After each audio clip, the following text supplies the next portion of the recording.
Hey, welcome back. My name is Ben.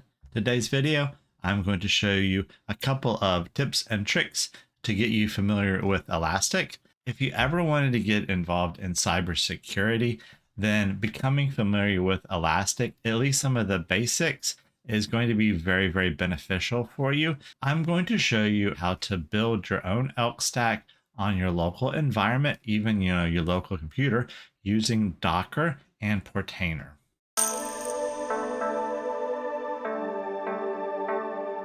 So I've already set up Portainer on this machine, and I've just built it off of a virtual box. It's running Ubuntu and Docker and Portainer. Very easy. I'm going to go under stacks, and I'm going to add a stack up here. And I'm just going to call this ELK. Now it's asking me for my Docker compose file. So I did you guys a solid and I compiled one that works really well and requires very, very minimal effort. Again, this is for education purposes, not for so much a production environment, but I'm sure that you could make some modifications and make sure it is production ready. This one's going to be very easy for us to use. I have added it to my GitHub and I put it under YouTube, under ELK. And it's just a Docker compose. You don't have an environment file, anything to mess around with. All right, so let's copy this guy. Let's jump back over to our Portainer and let's paste it. And like I do with all the other videos, I am going to break down this Docker compose file so that you understand and comprehend what we're building here. You should never just put something on your server that you're not familiar with. So the very first line that you're going to see is kind of what I told you before, education purposes only. There's no security set up with this stack. You could make some modifications if you wanted to and add the security, but for now, our security enabled is equal to false. So the very first service that we're going to set up is our Elasticsearch service. And we're going to name it something very easy, Elasticsearch node. This is setting up some environmental variables. It's going to open up two ports, 9200 and 9300. It's going to make us a volume called ES_data and map it to this folder under the container. Also going to set up a network for us. It's going to be joining the ES_network. And if we keep scrolling down, next up, our container that we're going to set up is the KNELK. That is the Kibana. And here is the version that we're pulling. Again, you could always change this to latest if you want to, but we're just going to stick with 8.15 across the board. One thing that may be a little confusing is that, wait a minute, the container name is Elasticsearch-node. Well, actually, the address that it is looking for is this one right here. It's going to be looking for that machine name. That's kind of the host name that is established. So we can call it whatever you want to, but this is our host name up there. So this is perfectly legit and totally okay. It's going to be going out on 9200, totally fine. And it's going to be exposing the port 5601. And this is the port that we will be using to access the web interface for Elastic and Kibana. So keep scrolling down, same network, awesome. It depends on Elasticsearch container being up and running. That makes sense. And now if we keep scrolling down in our list, we have Logstash, and this is establishing some volumes, like pulling the image. It's opening up some ports used for syslog. So it'll allow us to experiment with syslog.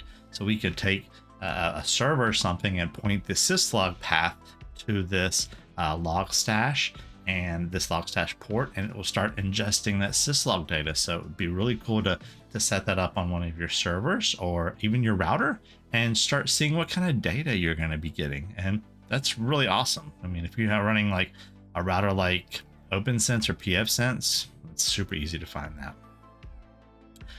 Next up, our XPack monitoring enabled is false. That's totally fine. Network depends on yada yada yada. And then as we scroll down to the bottom, we are looking at the volumes that it is establishing as well as the network. So easy peasy, pretty straightforward, but any questions? You know what to do. Leave them down below. All right, so let's go deploy this guy. And the first time you deploy it will take just a couple of minutes because it does have to download basically 3 containers. So I'll be right back. Alrighty, we are all done. Our ELK stack is looking pretty cool. We got 3 running containers. Sweet. All right, so remember, we are going to be accessing the web UI on 5601. So we'll be taking this IP address. I'll be opening up a new tab. And we're going to be adding 5601. All right, so if you do get this, it just means that you have specified HTTPS where there is no HTTPS. That's fine. We're going to go unencrypted traffic because we are on a local network. And again, for education purposes only. All right, usage collection is enabled. Sweet. Here we go. We are fired up, dude. This is it. You have done it. You are in. You have set up your own Elasticsearch and your own Kibana and Logstash. You have a whole bunch of options here, as well as security. You could try some sample data if you wanted to load their sample data in there. That's awesome. I prefer to do it a little differently. I like to actually set up a virtual machine and set up the Elastic client so that it can take the data from like the logs on this machine and pipe them over to my server. Kind of gives me some real life data, which I think is totally cool and very easy to do actually. If you go to add integrations, and once this is populated, like these are all the different agents that you can use to start like piping data into your server. If you scroll up to the top and just do a search for like Windows, then you'll see over here Windows event logs. That's cool. We can click on that guy and it runs you through the entire process of getting this working on like a Windows server or a Windows desktop. It doesn't really matter. It's going to pull in like information from the event log and pipe it over to your Elastic server, and then you can do searches, you can parse data, all the cool stuff that I'm going to show you here in just a little bit. Really, it's very basic, very straightforward.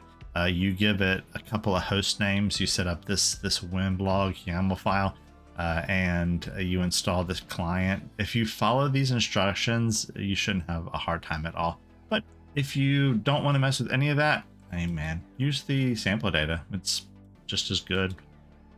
So what I'm going to do is I'm going to set up one of these on a Windows machine, and then I'm going to do a bunch of naughty stuff, and we're going to take a look at those logs. So I will be right back with some interesting logs for you guys to take a look at. Okay, so we're back.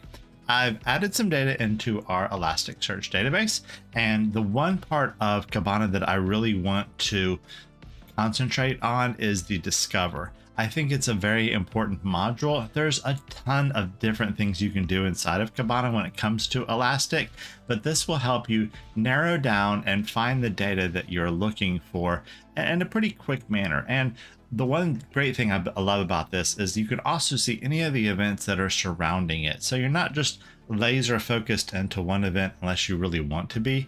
It'll also show you other events that are similar or ones that are just happened before or after, which I think are very important as well. So if we click on the little dashes at the top here, we can look it down and I mean, look at all this stuff. You got so much. There's even AI in here, and there's all sorts of really cool stuff. So this video is really going to just target Discover, but if you are interested in learning about Elastic, please expand your knowledge, do some search on YouTube, find other people that are showing you more complex things. I'm going to keep it a little basic. So let's click on Discover. And the very first thing that you're going to notice is just this whole bunch of data. Like, can you make heads or tails of this? Probably. There's a couple things that look familiar, but it's just really not easy to read. So I think one of the more important parts of finding data is knowing when to look. Now you can look at the last 30 days of data, or we can zero in, especially if we know the date range that we're looking for, so that we're not bombarded with so much. Like instead of 23,000 records, maybe I want to be more precise, and the 23,000 is actually a low number. At the last 30 days, most databases we're gonna see millions of events, and that's a really hard task to sort through. But if we know the date, we know the time, we can zero in with Elastic, and that's what I'm going to show you here. So let's zoom in a little bit on this, and I'm going to remove my face so that you can see what I am going to show you. So right now we're looking at relative, which means this is last 30 days. We can drop this calendar down, and you have other options here. You can do last minute, last 30 days, last 90 days, last year. And this is also customizable by changing this little value here. And you can change days to months, minutes, hours, seconds, years, whatever you want. So if you do want to see a large date range, that's totally up to you. But say I do know my date that a particular event happened, and I only want to see that day. So we're going to click on the last 30 days, and now our menu changed to relative, absolute, and now. I'm going to hit absolute. I'm going to say I want to see everything that happened on the 19th of October. And I also have my time here on my right, military time. I want to see the whole entire day. I click that. Well, that's cool. I can hit update, but that's going to show me everything that happened between the 19th and now. It's probably still a lot of data, right? So let's do this again. Let's be a little bit more absolute with our date. So I'm going to click on the now, and I'm going to go over to absolute. I'm going to go to the 19th, and I'm going to scroll all the way to the very bottom, and I'm going to select 2230. Then I'm going to click update. Now it's a little bit easier for me to manage. I have a little bit less data to work with. Unfortunately, we still have 22,000 records, but that's just because this is the only time that, we had something running. But in a production environment, you're probably looking at a significant reduction in events. So we also changed our chart here a little bit too. But you can also adjust the interval of the chart. So if you are looking to see how many events happen in a particular time frame, we can do like hour. That's okay. Let's do minute. And it gets even more precise here. And we can... Oh, you know where I screwed up? Look at that. We have November 19th, not October 19th. My bad. Easy peasy fix. October 19th update. There we go.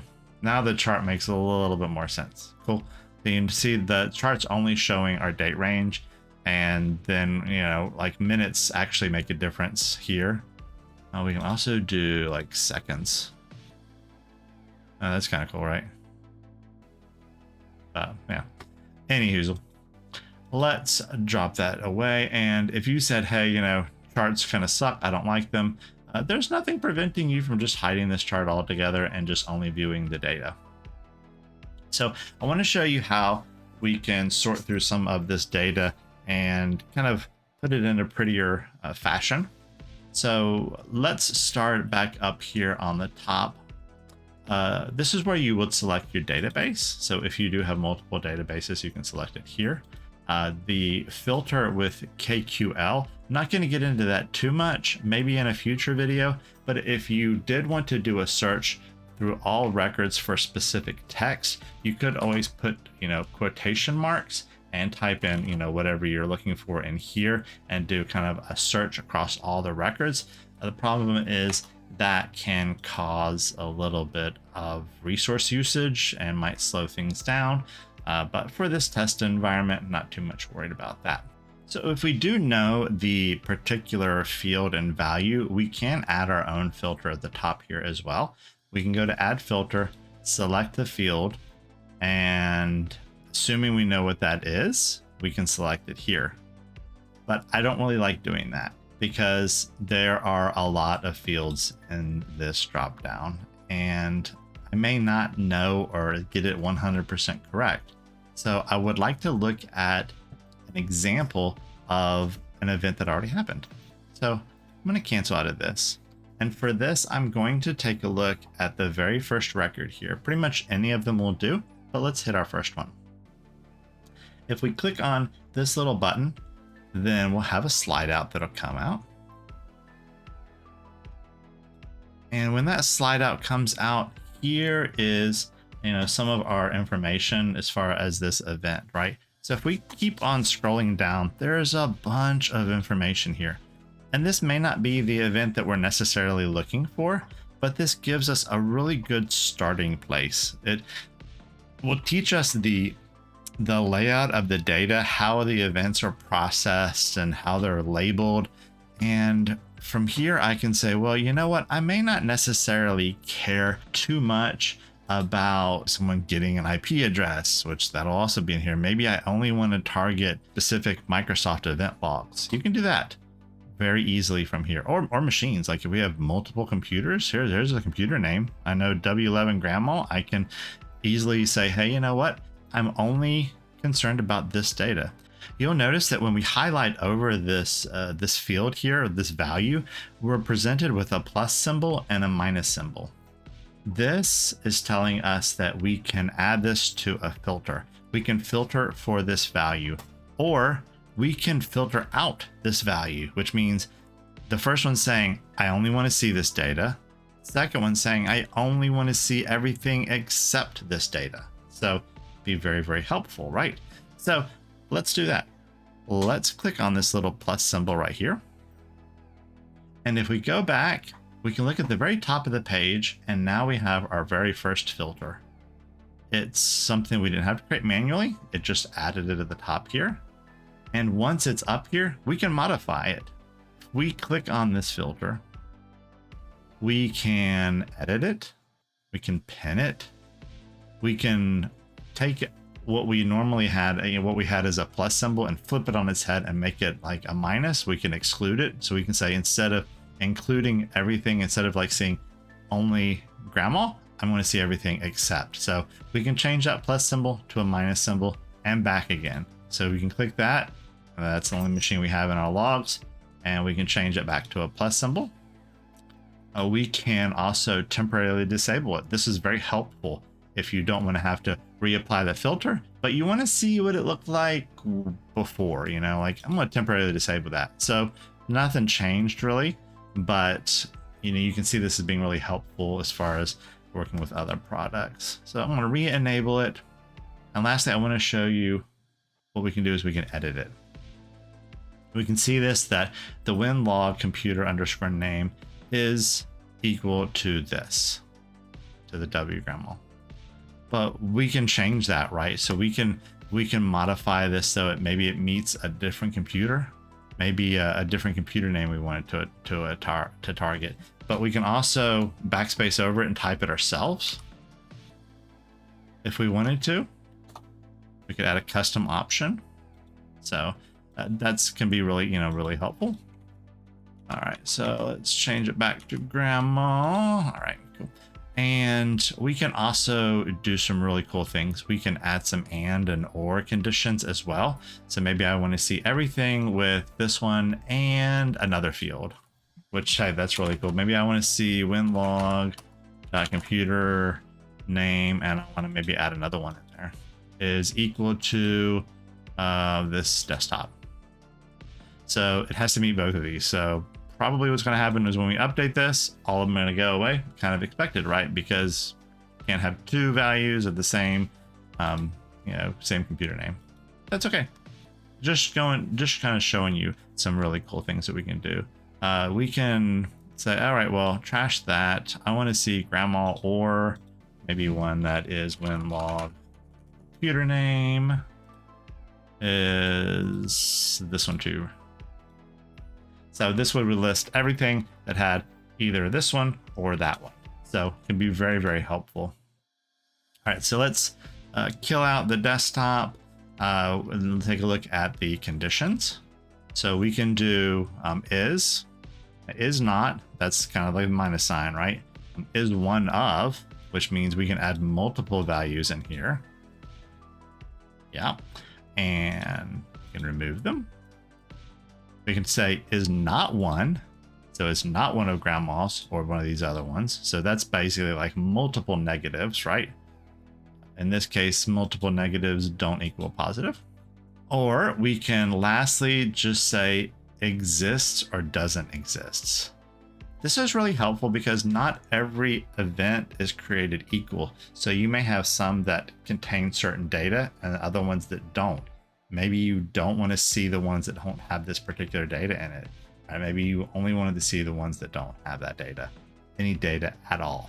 So if we put this as exists, it removes the grandma, and we hit update, and we told Elastic, show me everything with a computer name. I don't care what it is. Well, that's pretty cool. Or show me one that doesn't have a computer name. Well, luckily all of our events have computer names, so nothing to see there.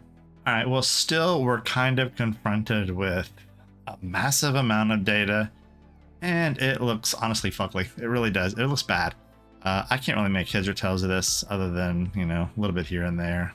Agent name, I mean, there's host name, that makes sense. But let's make this only show us the data we care about, right? I want to see all the data, but only the stuff that only want to see it in a certain way. So this is really cool. This is where your columns are really going to be your best friend. So let's see. I want to see I want to see computer name, right? If there's any other computer names out there, I want to see them. So I'm going to come in here and I'm going to take this field and I'm going to add it as a column. So if you look really closely, you'll see where it says toggle column and table.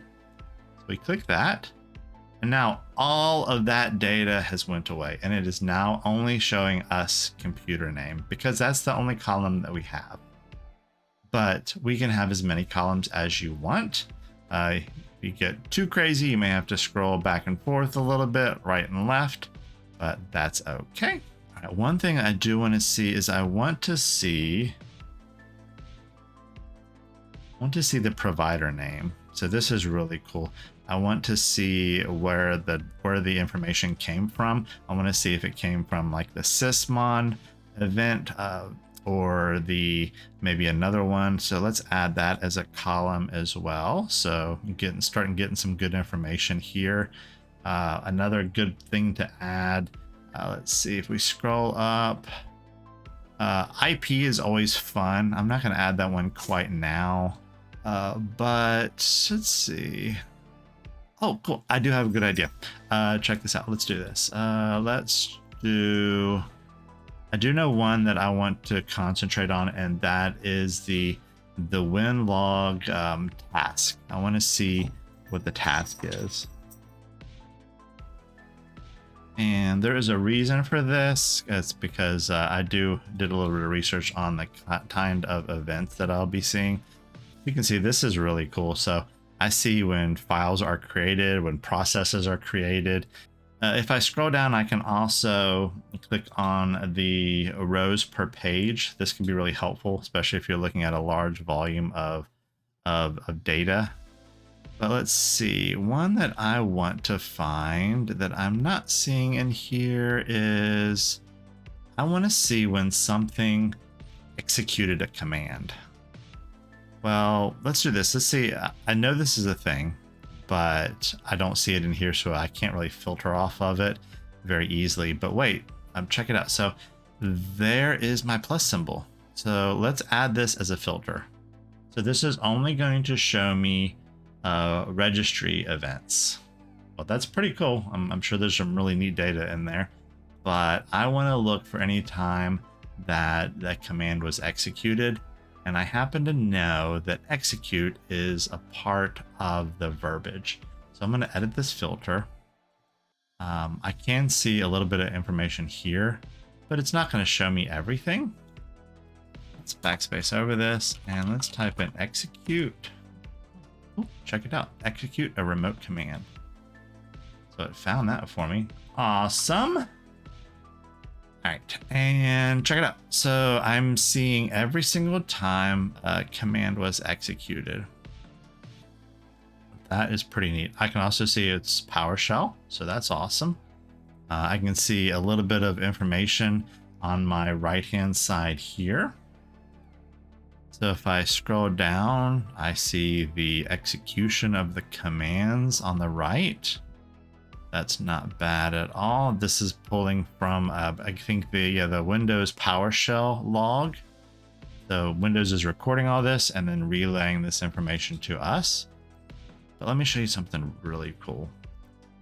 Before all these started executing, I want to see the very first one that executed. I want to see its date is sorted by, by the newest at the very top and oldest. You can shift this back and forth if you want to. You can change that so that it's sorting differently. Also, one thing that I do want to show you before we get too far down this rabbit hole, if you do ever want to change the layout of these columns, if you click on columns over here, you can drag these little guys up and down all over the place. So as soon as you add something, doesn't mean that it's stuck where it's supposed to be. So let's look at this. I want to show you something really neat. So if I look at the very first command that was executed, I can see over here, very first command was a set execution policy bypass. So that is super, super helpful. Can you imagine you being able to show this data if there was a security incident? You know when the bypass was placed in there, you know who did it. Like, check it out. So look at the very bottom here. You see this? Check it out. Mr. Ben executed a command he probably shouldn't have been executing. And then from there on out, you see all the commands that preceded it. So I hope that's made this a little clearer for you, because I will say the first time I jumped into Elastic, it was a little intimidating. I was presented with a whole bunch of data and didn't really know how to sort it or present it or show the stuff that I cared about. And so I found myself searching through, events, not really using filters too much, really not using columns. Man, columns is huge. Definitely play around with those. All right, so the last couple of things that I want to show you really revolve around the options on the left here. This is showing us all of our fields. So, if you ever wanted to add add a column for one of these guys, very easy to do. You can come in here and be like, all right, well, I also want to know the agent name. All right, cool. We got the agent name. I want to know the event outcome. Oh, there's no event outcome, but that's pretty cool. That's also the difference between existing and not existing, is that right there. Well, that's not great. I don't really care about that so much. So we can come up here a little bit and we can see the selected fields already listed. And if I don't care about it anymore, I can just remove it. But let me show you something really neat. If you click on any of these events, you get a percentage of how many times something occurred within, this date range or this data set. So if I wanted to know how many times a remote command was executed across multiple machines, in this case, it's only the one, but it would show me like 90% of the time it was this, and 20% of the time it was that. So this can be really helpful when you're trying to pull some stats. And you also have the ability, if you wanted to, you can click visualize and jump in here. And this is the whole making a dashboard, making charts and tables and stuff like that. All really cool stuff you can do. Not going to cover it so much in this video, but definitely some really neat stuff that you can do with Kibana and dashboards. We know when that command was executed. We know who executed it, and we know what the command was. some very helpful information there. And that pretty much wraps up kind of an introduction into this Elastic and the Discover. Don't want to get too much information thrown at you at once. I want you to become very familiar with Discover and just knowing how the data is recorded in Elastic and how you can filter, search, and find the stuff that you want. All right, so if you have any questions or comments, please leave them down below. But I really hope this kind of cleared up some things about Elastic and at least inspired you to jump in and start learning this extremely powerful tool. If you did find this video helpful, please consider liking the video, or if you want, subscribe to the channel. Either way, I'll talk to you soon and take care.